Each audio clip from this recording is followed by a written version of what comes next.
ভাইয়া আপনারা তো সবাই জানেন যে আমার ধর্ষণের একটা মামলা চলছে। আর আসামি নামও জানেন, রাজশেখর কর্মকার। তো ওইটার আজকে শুনানি ছিল।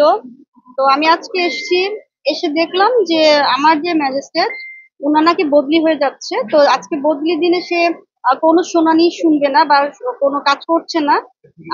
তো এই জন্য আমি ব্যাক করেছি। আর আপনারা সাংবাদিক ভাইয়ারা তো দেখেছেন, রাজশেখর কর্মকার ভিডিও ফুটেজ কিন্তু নিতে দেয়নি, শুধু আজকে না, এটা এর আগে যে যখন ধার্য তারিখ ছিল তখনও কিন্তু রাজের বোন প্রিয়াঙ্কা কর্মকার কিন্তু রাজের কোনো ভিডিও ফুটেজ নিতে দিচ্ছে না।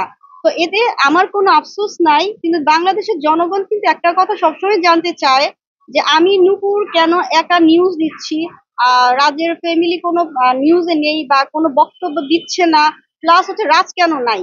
তো আমি আজকে জনগণকে এটাই জানাতে চাই যে আমি কিন্তু আজকে অলরেডি কোর্টে এসেছি, আমার শুনানি ছিল, আমি কিন্তু আমার কাজ করে যাচ্ছি, কিন্তু রাজ্যের ফ্যামিলি কিন্তু এমনকি তারা ক্যামেরার সামনে ভিডিও ফুটেজও তারা দিতে চাচ্ছে না।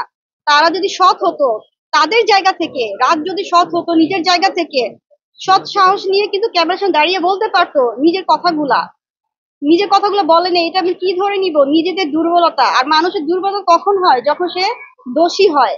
যদি দোষী না হতো তাহলে সাহস থাকতো কথা বলার। তো বাংলাদেশের জনগণকে আমি এটাই বলতে চাই যে একজন নারীর পাশে আপনারা থাকেন। আমি একা নারী হয়ে ফাইট করছি, আমাদের বাংলাদেশ বলবো না, পুরো ওয়ার্ল্ডে আমি বলবো প্রত্যেকটা ফ্যামিলিতেই কিন্তু ওয়াইফ আছে, আমার মতো অনেক গার্লফ্রেন্ড আছে যারা প্রতারণার শিকার হচ্ছে প্রত্যেকটা ফ্যামিলির কাছ থেকে, প্রত্যেকটা বয়ফ্রেন্ডের কাছ থেকে। শুধু বয়ফ্রেন্ড না, হাজবেন্ডের কাছ থেকে হচ্ছে। আমাদের মেয়েদের শুধু বিবেচনা করা হয় টাকার মাধ্যমে, যে আমাদের সংসার টিকছে না বা আমাদের বনিবনা হচ্ছে না, একটা মেয়েকে ডিভোর্স দিয়ে টাকা দিয়ে দিব, সে চলে যাবে। তা আমি বলবো প্রত্যেকটা নারীর সম্মান কি শুধু টাকার উপর ডিপেন্ড করে? আমি বলবো আমাদের বাংলাদেশে যতগুলো নারী আছেন, প্রত্যেকটা নারী নিজের জায়গা থেকে একবার প্রশ্ন করবেন যে নারীর সম্মান কখনো টাকা দিয়ে কেনা যায় না।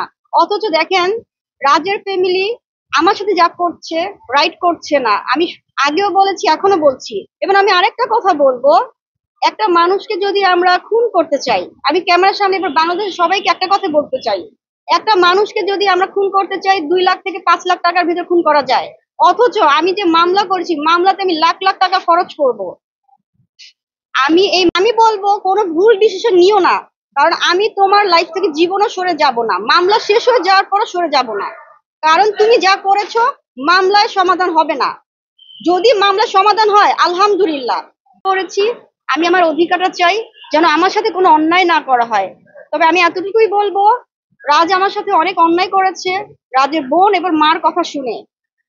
যদি অন্যায় না করতো তাহলে কেন আমার চোখের দিকে তাকিয়ে রাজ কথা বলতে পারেনি? যে আজকে করে আসছে ওর দিকে তাকাচ্ছেই না, সাহসী নেই আমার দিকে তাকানোর। তার অন্যায় তো করেছে, যে অন্যায় করে সে কখনো চোখের দিকে তাকিয়ে সৎ সাহসের মতো কথা বলতে পারে না। এটি হচ্ছে তার সবচেয়ে বড় প্রমাণ। আমি বাংলাদেশের জনগণকে আমি এতটুকুই বলবো, আমি একজন নারী, আমি ধর্ষণ হয়েছি, আমার পাশে আপনারা থাকেন।